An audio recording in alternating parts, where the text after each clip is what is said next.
देखिए बिहार का प्रति व्यक्ति आय जो पर कैपिटा इनकम होता है, एवरेज इनकम, वो कितना है? 66,828 रुपया। ठीक है।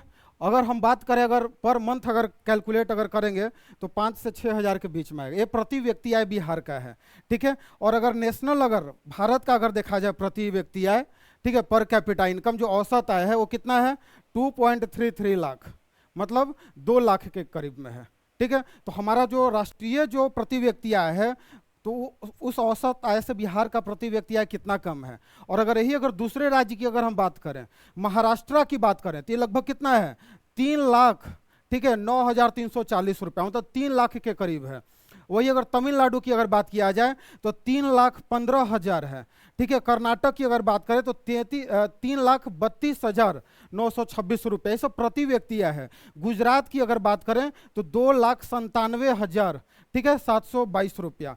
इसमें अगर सबसे ज़्यादा अगर बात करें तो किसका है? कर्नाटक जो है, कर्नाटक का सबसे ज़्यादा है। वहाँ पे लोगों का जो प्रति व्यक्ति आय है, मतलब जो औसत आय अगर एक व्यक्ति जो कमाता है, ठीक है, वो लगभग कितना है प्रति व्यक्ति आय?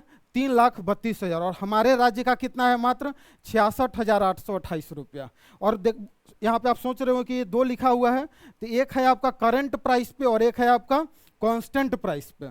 करंट और कांस्टेंट प्राइस में क्या होता है कि जैसे अगर करंट प्राइस पे अगर मान लीजिए 2011-12 का डाटा है, तो उस समय का प्राइस लिया जाता है। उस समय का क्या लिया जाता है? प्राइस लिया जाता है। ये होता है कांस्टेंट प्राइस पे। ठीक है। और एक होता है करंट प्राइस। तो करंट प्राइस क्या होता है कि मार्केट प्राइस पे कैलकुलेट किया जाता है। मतलब अगर मान लीजिए 25 चल रहा है तो 2024-25 का ये डाटा लिया जाएगा।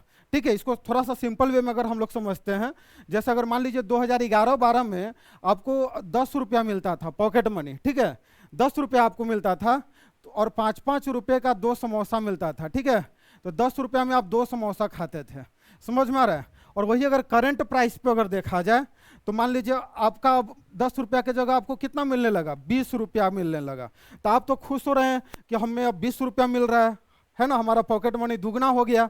पापा बोले कि अब तो पहले 10 रुपया देते थे, अब 20 रुपया दे रहे हैं। लेकिन समोसा अब कितना का हो गया? अब 10 रुपया का एक हो गया। तो अभी भी आप कितना समोसा खा रहे हैं? 2 ही समोसा खा रहे हैं। और 10 साल पहले भी कितना समोसा खाते थे? 2 ही समोसा खाते थे। तो ये होता है करंट प्राइस और कांस्टेंट प्राइस। अब इसी चीज को यहाँ पे है कि अगर करंट प्राइस पे अगर देखा जाए तो 66,828 रुपया है, और कांस्टेंट प्राइस पे अगर देखा जाए तो कितना है? 36,333 रुपया। मतलब अभी के हिसाब से 5,000-6,000 के बीच में आएगा, और 36,000 तो 12 मतलब 3,000 प्रति व्यक्ति आय आपका है।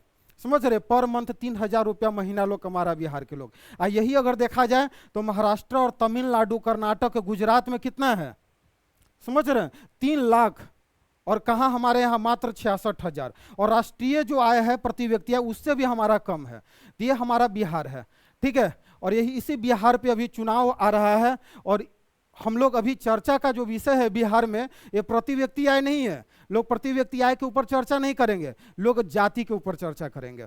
और ये अभी न्यूज में चल भी रहा है। अभी न्यूज में देख रहे होंगे, जाति के ऊपर पूरा डिस्कशन हो रहा है। हर जाति अपने आप को श्रेष्ठ बताने की कोशिश कर रहा है। हर जाति एक दूसरे जाति को गाली दे रहा है। और इसी में और ये सारा किया धराया किसका है? कुछ जो चुनिंदा, जो सत्ता के जो मतलब क्या बोला जा सकते, जो नेता लोग हैं, उनके द्वारा ये सब किया जा रहा है, ताकि चुनाव का समय आ रहा है, जाति में लोगों को बांटकर, और विशेष जाति के लोग विशेष जाति पार्टी से जुड़े रहेंगे और उनको वोट देंगे। कोई प्रति व्यक्ति आय पे बात नहीं कर रहा है कि प्रति व्यक्ति आय जो है, पर कैपिटा इनकम जो है, ये हमारा मात्र 66,000 ही क्यों है? क्यों ना ये 3 लाख महाराष्ट्र जैसा हो रहा है? महाराष्ट्र में बिहारी लोगों को गाली दिया जा रहा है, मारा पीटा जा रहा है। इसके ऊपर कोई नेता चर्चा नहीं करेंगे, है ना, लेकिन जाति में लोगों को उलझाए हुए रखेंगे। तो अभी चुनाव आ रहा है, हमें और आपको निर्धारित करना है कि बात यहाँ पे जो डेवलपमेंट पे होना चाहिए या जाति के नाम पे। चर्चा प्रति व्यक्ति आय का होना चाहिए या जाति का होना चाहिए। निर्णय आपके हाथ में है।